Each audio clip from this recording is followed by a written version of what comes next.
தமிழும் சுதந்திரமும் எனது பிறப்புரிமை. தமிழ் பேசும் அனைவருக்கும் என் சிரம் தாழ்த்தி வணக்கங்கள். இது எனது 4வது படைப்பு.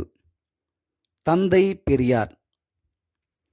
பகுத்தறிவு பகலவன், தொலைநோக்காளர், சுயமரியாதை சுடர், வைக்கம் வீரர், பெண் இன போர் முரசு, தெற்கு ஆசியாவின் சாக்ரடீஸ், ஈரோட்டு சிங்கம், பெரியார், வெண்தாடி வேந்தர் ஆகிய பெயர்களுக்கு சொந்தக்காரர்தான் தந்தை பெரியார்.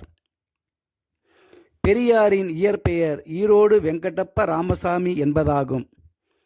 இவர் பிறந்த இடம் ஈரோடு.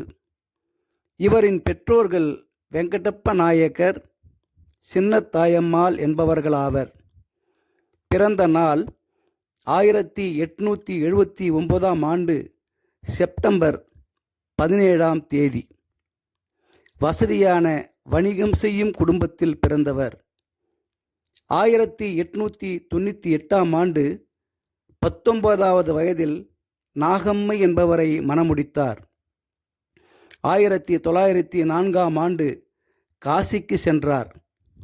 அங்கு ஜாதி பாகுபாடுகளை கண்ட பெரியார் திரும்பி வரும்போது நாத்திகனாக திரும்பினார். 1915 ஆண்டு அரசியலில் ஈடுபட்ட பெரியார் அவர்கள் ஈரோட்டில் பிராமணர் அல்லாதோரின் மாநாட்டை நடத்தினார். 1917 ஆண்டு முதல் 1919 ஆண்டு வரை ஈரோடு நகரமன்ற தலைவராக பணியாற்றினார். மூதறிஞர் ராஜாஜி அவர்களின் உந்துதலின் பேரில் 1919 ஆண்டு இந்திய தேசிய காங்கிரஸ் கட்சியில் இணைந்தார். ஒத்துழையாமை இயக்க போராட்டத்தின் போதும், ஈரோட்டில் நடைபெற்ற கள்ளுக்கடை மறியல் போராட்டத்தின் போதும் கலந்து கொண்டு கைது செய்யப்பட்டு சிறையில் அடைக்கப்பட்டார். 1922 ஆண்டு சென்னை மாகாண காங்கிரஸ் கட்சியின் தலைவராக பொறுப்பினை ஏற்றார். கேரளாவில் வைக்கம் என்ற இடத்தில் திருவிதாங்கூர் சமஸ்தானத்துக்கு உட்பட்ட கோவிலில் குறிப்பிட்ட ஜாதியினரை மட்டும் கோவிலுக்குள் செல்ல அனுமதிக்கப்பட்டிருந்தது. இதை எதிர்த்து 1924, 1925 ஆண்டுகளில் தந்தை பெரியார் அவர்கள் தாழ்த்தப்பட்ட, மிகவும் பிற்படுத்தப்பட்ட மக்களை ஒன்றாக திரட்டி ஆலய நுழைவு போராட்டத்தை நடத்தினார். நிலை குலைந்து போன திருவிதாங்கூர் சமஸ்தானம் அனைவரையும் கோவிலுக்குள் செல்ல அனுமதித்தது. இந்த போராட்டத்தில் வெற்றி கண்டதன் மூலம் தந்தை பெரியார் வைக்கம் வீரர் என அழைக்கப்பட்டார். திருநெல்வேலி மாவட்டத்தில் சேரன் மாதேவி என்ற இடத்தில் வாவே சுப்பிரமணிய ஐயரால் குருகுலம் நடத்தப்பட்டு வந்தது. இந்த குருகுலம் காங்கிரஸ் கட்சியால் பராமரிக்கப்பட்டது. ஒத்துழையாமை இயக்கத்தில் பங்கு கொண்டிருந்ததினால் ஆங்கிலேயர்களின் நிதி உதவியை குருகுலம் ஏற்கவில்லை. குருகுலத்துக்கு விஜயம் செய்த தந்தை பெரியார் அவர்கள் இரு பந்தி முறையினை கண்டு மனம் நொந்தார். குருகுலத்தில் நிலவிய வர்ணாசிரம நடவடிக்கைகளை எதிர்த்தார். மனிதனுடைய ஜாதி, நிறம் ஆகிய இவைகளின் அடிப்படையில் சலுகைகளை செய்வதுதான் வர்ணாசிரம கொள்கையாகும். பெரியார் அவர்கள் காங்கிரசிலிருந்து வெளியேற வர்ணாசிரம முறையும் ஒரு காரணம். 1925 ஆண்டு தந்தை பெரியார் அவர்கள் இந்திய தேசிய காங்கிரஸ் கட்சியிலிருந்து விலகினார். இதே ஆண்டு சுயமரியாதை இயக்கத்தை துவங்கிய தந்தை பெரியார் அவர்கள் கொள்கைகளாக மூட பழக்க வழக்கங்களை சமூகத்தில் மக்களிடமிருந்து அகற்றுவது, கைம்பெண் மறுமணம் போன்ற புரட்சி திருமணங்கள், கலப்பு திருமணங்கள் ஆகியவைகளை ஊக்குவிப்பது, தேவதாசி முறையினையும் குழந்தை திருமணங்களையும் தடுப்பது போன்றவைகளை முன்னிறுத்தினார். இதே 1925 ஆண்டு மாநில மாநாடு காஞ்சிபுரத்தில் நடைபெற்றது.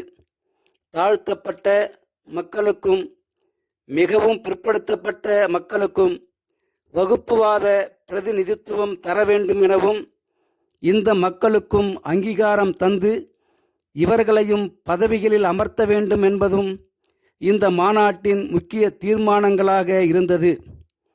இந்த தீர்மானத்தை காங்கிரஸ் கட்சி ஏற்றுக்கொள்ள மறுத்தது. அனைவருக்கும் கல்வி, வேலைவாய்ப்பில் பெண்களுக்கு 50% இடஒதுக்கீடு, பெண்களுக்கான சொத்துரிமை, சுயமரியாதை திருமணங்கள், குடும்ப நலத் திட்டம் ஆகியவைகள் உன்னதமானவைகளாக கருதினார் பெரியார். இவைகளை பெரிதும் ஆதரித்தார்.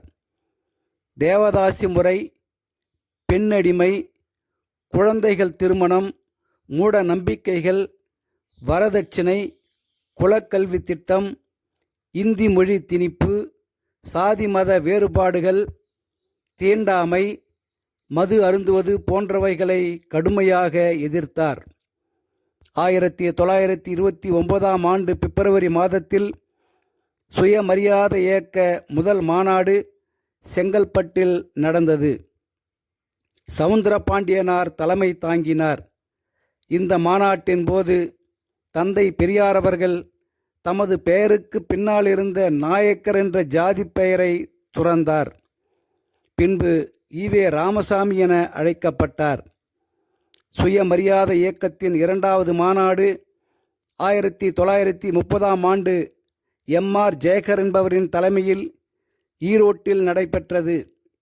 இந்த மாநாட்டில் தேவதாசி முறை ஒழிப்பு, தீண்டாமை ஒழிப்பு பற்றி பேசப்பட்டது. சுயமரியாதை இயக்க 3வது மாநாடு விருதுநகரில் 1931ஆம் ஆண்டு சண்முகம் செட்டியார் தலைமையில் நடைபெற்றது. 1930, 1931, 1932ஆம் ஆண்டுகளில் ரஷ்யா, சோவியத் யூனியன் போன்ற நாடுகளுக்கு பயணித்து 14 அம்ச சோசலிச கொள்கைகளை அறிக்கையாக சமர்ப்பித்தார் தந்தை பெரியார். இதில் முக்கிய அம்சங்களாக குடும்ப கட்டுப்பாடு, பெண் உரிமை ஆகியவைகளுக்கு முக்கியத்துவம் தரப்பட்டிருந்தது. தந்தை பெரியார் அவர்கள் 1934ஆம் ஆண்டு நீதி கட்சியை ஆதரிக்க தொடங்கினார். இதே ஆண்டு ஜனவரி 12இல் பகுத்தறிவு என்ற வார இதழை வெளியிட்டார். 1935லிருந்து 1937 வரை நீதி கட்சியால் ஆரம்பிக்கப்பட்ட விடுதலை வார இதழை தினசரி செய்தித்தாளாக வெளியிட்டார். 1937இல் ராஜாஜி அரசால் பள்ளிகளில் இந்தி கட்டாயமாக்கப்படுவதை எதிர்த்து சிறை சென்றார். காங்கிரஸ் கட்சியிலிருந்து பெரியார் அவர்கள் வெளியேற இதுவும் ஒரு காரணம். பகுத்தறிவாளர் சங்கத்தையும் தோற்றுவித்தார் தந்தை பெரியார். 1938இல் தமிழர்கள் வாழும் நாடு தமிழருக்கே என முழங்கினார். திராவிட நாடு கோரிக்கையினை எழுப்பினார். தனி தமிழ்நாடு வேண்டுமென கேட்டவர் பேரறிஞர் அண்ணா. திராவிட நாடு வேண்டுமென கேட்டவர் தந்தை பெரியார். 1939ஆம் ஆண்டு நீதி கட்சியின் தலைவரானார் தந்தை பெரியார். 1944ஆம் ஆண்டு சேலத்தில் நடைபெற்ற மாநாட்டில் நீதி கட்சியின் பெயர் திராவிடர் கழகம் என பெயர் மாற்றம் பெற்றது. தந்தை பெரியாரால் நடத்தப்பட்ட இதழ்கள் 1925ஆம் ஆண்டு குடியரசு இதழும், ரீவோல்ட் என்ற ஆங்கில இதழ் 1928லும், 1933இல் புரட்சி என்ற இதழும், பகுத்தறிவு என்ற இதழ் 1934லும், 1935இல் விடுதலை என்ற வார இதழினையும் நடத்தினார். விடுதலை வார இதழ் 1937இல் தினசரி நாளிதழாக வெளியிடப்பட்டது. உண்மை என்ற இதழை 1970இல் நடத்தினார். தந்தை பெரியாரின் படைப்புகள் பெண் ஏன் அடிமையானால், பொன்மொழிகள், குடும்ப கட்டுப்பாடு போன்றவைகளாகும். பெரியாரின் சிந்தனைகள்: சமூக வளர்ச்சிக்கு கல்வி மிகப்பெரிய ஆயுதம். கற்கும் கல்வி பகுத்தறிவு, சுயமரியாதை, மற்றும் நல் ஒழுக்கத்தை கற்பிப்பதாக இருக்க வேண்டும்.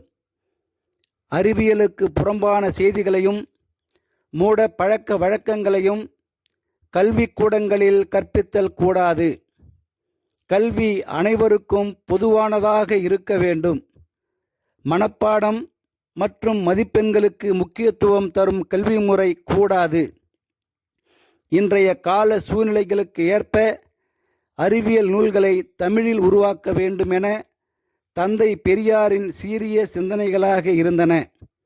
இது மட்டுமல்லாமல் பெண் கல்வி மற்றும் அனைத்து துறைகளிலும் பெண்களின் பங்களிப்பு அவசியம் என்றார். ஆடைகளும் ஆபரணங்களும் பெண்களுக்கு முக்கியமல்ல, அறிவும் சுயமரியாதையும் மிக மிக முக்கியம். பெண்களே இச்சமூகத்தின் கண்கள். பெண்கள் கல்வி கற்றாலொழிய இச்சமூகத்தில் மாற்றங்கள் நிகழாது என பறைசாற்றினார். ஜாதி என்ற வெறி மற்றவர்களை இழிவுபடுத்துவதிலும் உரிமைகளை பறிப்பதிலும் வல்லமை படைத்தது. ஒழுக்கம் மற்றும் கற்பு என்பது ஆண் பெண் இரு பாலாருக்கும் பொதுவானது. அனைவரும் தாமே கஷ்டப்பட்டு உழைத்து உண்பதும் சிக்கனத்தை கடைபிடித்து வாழ்வதும் வாழ்வியலின் சிறப்பம்சமாகும். கைம்பெண்களை திருமணம் செய்வதனால் எந்த தீங்கும் கிடையாது. அனைவரும் கதர் ஆடைகளையே அணிய வேண்டும். இந்தியாவிலேயே பழமையான மொழி தமிழ் மொழி போன்ற கருத்துக்களை மக்கள் மன்றத்தில் ஒலிக்கச் செய்தார். பெண்கள் பெண் அடிமை என்ற தலையிலிருந்து விடுபட வேண்டுமென கற்பித்தார். திருக்குறளை மதிப்புமிக்க நூலாகவும் சக்தியுள்ள நூலாகவும் கருதினார். 1938 நவம்பர் 13 சென்னையில் பெண்கள் மாநாடு நடைபெற்றது. இந்த மாநாட்டுக்கு நீலாம்பிகை அம்மையார் தலைமை தாங்கினார். மாநாட்டில் பங்கேற்ற டாக்டர் தர்மாம்பாள் அவர்கள் பெரியார் என்ற பட்டத்தை அப்போது வழங்கினார். 1970 ஜூன் 27 தெற்கு ஆசியாவின் சாக்ரடீஸ் என்ற பட்டத்தை யுனெஸ்கோ மன்றம் தந்து பெரியாரை பெருமைப்படுத்தியது. மனிதர்களுக்காக மதங்களா, மதங்களுக்காக மனிதர்களா? மதம் என்பது மனிதர்களை ஒற்றுமைப்படுத்துவதற்காகவா அல்லது பிரித்து வைப்பதற்காகவா என்ற கேள்வி கணைகளையும் தொடுத்தார் தந்தை பெரியார். பெரியாரின் சிந்தனைகள் அறிவு உலகின் திறவுகோல், பகுத்தறிவு பாதைக்கு வழிகாட்டி, மனித நேயத்தின் அழைப்பு மணி, ஆதிக்க சக்திகளுக்கு எச்சரிக்கை ஒலி, சமூக சீர்கேடுகளை களைவதற்கான மாமருந்து என்றே சொல்லலாம். பாவேந்தர் பாரதிதாசன் அவர்கள் தந்தை பெரியாரை பற்றி பாடும்போது, தொண்டு செய்து பழுத்த பழம் தூய தாடி மார்பில் விழும், மண்டை சுரைப்பை உலகு தொழும், மன குகையில் சிறுத்தை எழும் என பாடினார். 1978 டாக்டர் புரட்சித் தலைவர் எம்ஜிஆர் அவர்களின் ஆட்சி காலத்தில் தந்தை பெரியாரின் தமிழ்மொழி எழுத்து சீர்திருத்தங்களை நடைமுறைப்படுத்தினார். தந்தை பெரியார் அவர்கள் 1973 டிசம்பர் 24 94வது வயதில் வேலூரில் காலமானார். நடுவண் அரசு 1978 பகுத்தறிவு பகலவன் தந்தை பெரியாருக்கு அஞ்சல் தலையினை வெளியிட்டு கௌரவப்படுத்தியது. நன்றி நண்பர்களே. மேலும் ஒரு காணொளியோடு நான் சந்திக்கின்றேன். வாழ்க வளமுடன். வணக்கம்.